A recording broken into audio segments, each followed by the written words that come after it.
स्वागत है दोस्तों आप सभी का आपके अपने YouTube चैनल रहीमी एजुकेशन में। और इस वीडियो लेक्चर में मैं सिंटेक्स सब्जेक्ट के बारे में बताऊंगा कि सिंटेक्स सब्जेक्ट का यूज़ क्या है, कैसे इसको यूज़ करते हैं और इस सब्जेक्ट में क्या इम्पोर्टेंट है, ठीक है। और इस सब्जेक्ट की क्या पहचान होती है, कैसे समझते हैं, इन सब के बारे में बात करेंगे। उससे पहले आप हमारे यूट्यूब चैनल पर अगर आप नए हैं तो यूट्यूब चैनल पर सब्सक्राइब कर दीजिए और वीडियो से अगर नॉलेज मिले, आपको अच्छा लगे तो लाइक कर दीजिएगा और अपने फ्रेंड्स के साथ यानी कि दोस्तों के पास ज़रूर शेयर कीजिएगा ताकि आपको जो नॉलेज मिले, जो समझ में आए, वो उनको भी मिले ताकि वो भी इस चैप्टर को समझ पाएँ, ठीक है। क्योंकि जाने अनजाने में इस सब्जेक्ट को बहुत से स्टूडेंट्स स्किप करके आगे निकल जाते हैं और इस सब्जेक्ट को अनदेखा कर देते हैं। लेकिन ये सब्जेक्ट देखा जाए तो ये बहुत ही इम्पोर्टेंट सब्जेक्ट है, क्योंकि ये जो सब्जेक्ट है हर कम्पिटिटिव एग्ज़ाम जो होते हैं, ठीक है, चाहे वो एसएससी हो, बैंकिंग हो, रेलवे सेक्टर हो, चाहे कोई भी सेक्टर हो, यहाँ तक कि यूपीएससी, पीसीएस, स्टेट सर्विसेज जितने भी हैं, उन सब में इस पोर्शन से, इस चैप्टर से क्वेश्चन आते हैं। लेकिन हम उन्हें नहीं समझ पाते हैं कि ये आखिर उस सेंटेंस का है, सब्जेक्ट का है या नहीं है, ठीक है। क्योंकि उसमें ये नहीं बताया, क्योंकि उसमें डायरेक्ट इंडिकेट नहीं किया गया होता है। इस सब्जेक्ट में जितने भी क्वेश्चन हैं वो आपको इनडायरेक्ट वे में ही समझाया जाता है और इनडायरेक्ट वे में ही बनाया भी जाता है, ठीक है। और जो भी कॉम्पिटिटिव एग्जाम्स हम देते हैं और इनके जो इंग्लिश पोर्शन है उसमें सबसे ज़्यादा आप देखते होंगे कि सिंटेक्स का फिल इन द ब्लैंक्स वाले क्वेश्चन आते हैं, ठीक है। और जिसको हम बहुत सारे स्टूडेंट गलत कर बैठते हैं, खासतौर से हिंदी मीडियम के जो स्टूडेंट हैं वो सभी, ठीक है।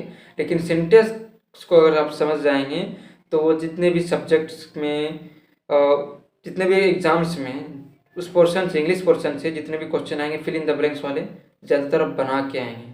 99% है कि आप उसमें बना करके आएंगे और वो सही भी होंगे, ठीक है। तो चलिए स्टार्ट करते हैं और बताते हैं और जानते हैं कि सिंटेक्स क्या होता है। सिंटेक्स एक ऐसा चैप्टर है जिसमें सब्जेक्ट को उसके वर्ब से कनेक्ट करने की एक तरीका को बताया जाता है, जिसके बहुत सारे रूल्स हैं, ठीक है। लेकिन सभी रूल्स को रखना संभव नहीं है, ठीक है, याद रखना संभव नहीं है। लेकिन अगर आप उसे बेहतरीन तरीके से समझ करके पढ़ें तो किसी भी चीज़ को याद करने की ज़रूरत नहीं पड़ती है। अगर एक दो बार आप रिवाइज कर लेंगे एक बार समझने के बाद तो आपको कभी पढ़ने की ज़रूरत, याद करने की ज़रूरत ही नहीं पड़ेगी, ठीक है। तो सिंटेक्स में नॉर्मली होता यह है कि कोई भी सब्जेक्ट वो प्रोनाउन में भी हो सकता है, नाउन में भी हो सकता है, ठीक है, नंबर्स में भी हो सकता है, दो सब्जेक्ट्स को मिलकर के हो सकता है, किसी दो वस्तुओं के नाम से मिलकर के भी हो सकता है, जिसे पेयर वर्ड्स कहते हैं, ठीक है। इन सभी जो भी सब्जेक्ट होंगे उस सब्जेक्ट का जो वर्ब है उस सब्जेक्ट के अकॉर्डिंग हम लोग वर्ब सेट करते हैं, ठीक है। और उस समय के अनुसार भी सेट करते हैं कि वर्ब हमारा क्या हुआ। जैसे कि मैं कहता हूँ कि मैं भी पढ़ा रहा हूँ, तो यानी कि प्रेजेंट टाइम है ना, हमारे लिए कंटिन्यू टाइम है, प्रेजेंट कंटिन्यूस टाइम है, मैं भी पढ़ा रहा हूँ। तो इसमें कौन सा वर्ब यूज़ करेंगे? एम का यूज़ करेंगे, है ना। हेल्पिंग वर्ब एम का यूज़ करेंगे। क्यों? क्योंकि प्रेजेंट टाइम की बात हो रही है और आई के साथ जो भी वर्ब एग्रीमेंट होता है वो एम होता है हमेशा, किसी भी समय में। इसके अलावा आई के साथ कोई भी नहीं लगता है, कोई भी हेल्पिंग वर्ब का इस्तेमाल नहीं होता है, ठीक है। तो यही जो सब्जेक्ट है, सब्जेक्ट और वर्ब एग्रीमेंट को, वर्ब का जो वर्ब को जो एग्रीमेंट होता है, सब्जेक्ट वर्ब एग्रीमेंट, उसे ही सिंटेक्स कहते हैं, यानी कि सब्जेक्ट वर्ब एग्रीमेंट।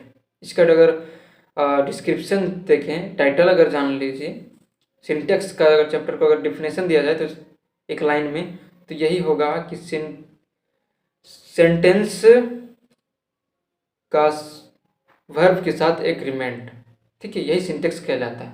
तो आइए देखते हैं कि कौन कौन से जो सब्जेक्ट हैं, यानी कि जितने भी सिंगुलर सब्जेक्ट्स होंगे, ठीक है, सिंगुलर जितने भी सब्जेक्ट होंगे, यहाँ पे देखिए मैंने हेडिंग भी बनाया हुआ है, ठीक है, आप इसको भी ध्यान में देखेंगे। सिंगुलर सब्जेक्ट जो होगा उसके साथ में सिंगुलर वर्ब का ही भी यूज होगा, ठीक है।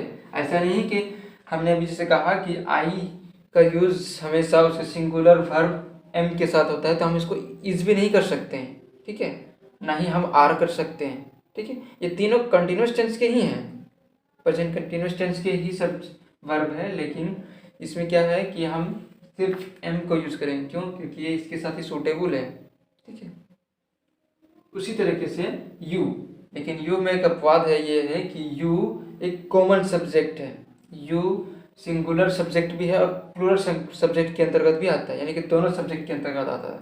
तो इसमें आपको जो सूटेबल होता है उसी के अनुसार आप इसका इस्तेमाल करेंगे। जैसे कि आप अभी देख रहे हैं, आप देख रहे हैं, आप वीडियो देख रहे हैं। ठीक है, तो इसका इंग्लिश क्या हो जाएगा?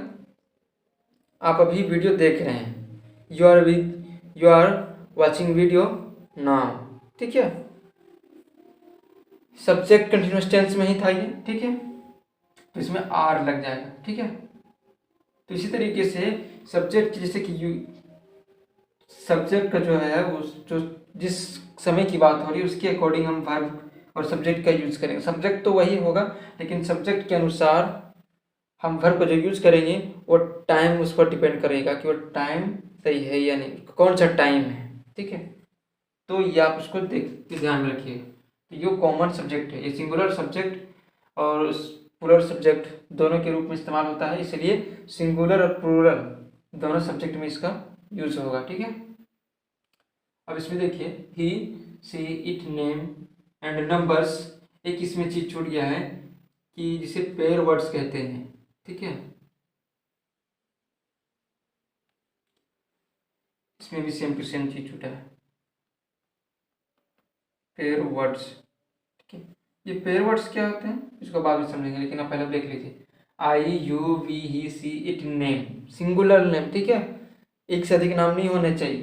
दूसरा क्या है कि नंबर, एक से अधिक नंबर नहीं होने चाहिए। ठीक है, कोई भी एक नाम या एक नंबर या I, you, he, she, it, name, इन सब में सिंगुलर वर्ब का इस्तेमाल करेंगे हम लोग। ठीक है, जैसे सिंगुलर वर्ब कौन सा है? एम है, इज है, वाज है, हैज है, डज है, वर्ब है।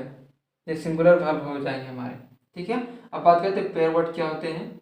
ठीक है, तो पेयर वर्ड एक ऐसा वर्ड होता है जिसमें किसी दो वस्तु या वस्तु विशेषण, जिसे आप कह सकते हैं, ठीक है, वो दो वर्ड मिल करके किसी एक वर्ड का एक सब्जेक्ट का निर्माण करते हैं, उसे पेयर वर्ड्स कहते हैं। ठीक है, तो किसी वस्तु के नाम पर भी हो सकते हैं उस वस्तु की, और किसी वस्तु की विशेषता पर भी हो सकते हैं। ठीक है,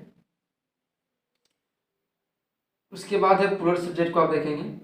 प्लूरल सब्जेक्ट ये कॉमन, यू को आप छोड़ दीजिए, समझ चुके हैं आप इसे। ठीक है, अगर आप नहीं समझ चाहेंगे यू को तो आप वीडियो को पीछे करके आप देख सकते हैं। उसके बाद है वी, दे, नेम्स, एक से अधिक नाम यानी प्लूरल, यानी कि बहुवचन विषय। ठीक है, और एंड उसके बाद नंबर्स है, एक से अधिक नंबर्स का भी इस्तेमाल कर सकते हैं। यानी कि अब ऐसा नहीं कि एक करो तो अगर उसमें आ जा रहा है 12 लिखा हुआ है तो आप उसे 2 नंबर माने, ऐसा भी नहीं है। एक दो अलग अलग हो, जैसे कि 12, 13, 14, 15, इस तरीके से अलग अलग नंबर्स अगर एक साथ आ रहे हैं, ठीक है, एक से अधिक, तो उसे नंबर्स को के अकॉर्डिंग हम उसका जो टाइमिंग होगा, कौन से समय की बात कर रहा है, तो उसके अनुसार हम लोग प्लूरल वर्ब्स का इस्तेमाल करेंगे। ठीक है, उसी तरीके से पेयर वर्ड्स भी आते हैं इसमें। पेयर वर्ड्स में उसको देखना पड़ेगा कि वो पेयर वर्ड्स सिंगुलर है या प्लूरल है। ठीक है, क्योंकि वो पेयर वर्ड्स क्या होंगे, जैसे कि ब्लैक एंड वाइट। ठीक है, इस तरीके से हो सकते हैं। तो इन दोनों सब्जेक्ट्स, तो यही होता है सिंटैक्स, जिसे सब्जेक्ट वर्ब एग्रीमेंट कहते हैं।